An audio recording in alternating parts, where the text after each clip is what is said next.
saw comes in 6 models with 2 cutting depths of 18 or 24 inches. Width of cut on this 24 HD RS model is 2.75 inches.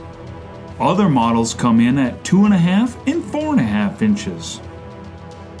The planetary drive on this unit delivers a max torque of 6,640 foot-pounds, the highest of any saw in the marketplace.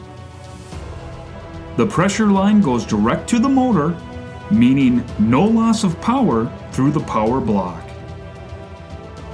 72 replaceable tungsten carbide teeth align the wheel. Side teeth help with cleanout and reduce friction and binding.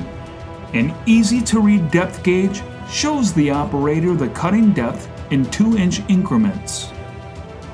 A side blade protects the motor. On the right side of the unit, a floating deflector pushes the spoil out away from the track. The hydraulic side shift allows the saw to move from the center to the operator's right for placement of the cutting wheel at the desired position. Dual depth control legs improve stability while cutting. A guide arm allows the operator to follow marked lines for a straight cut.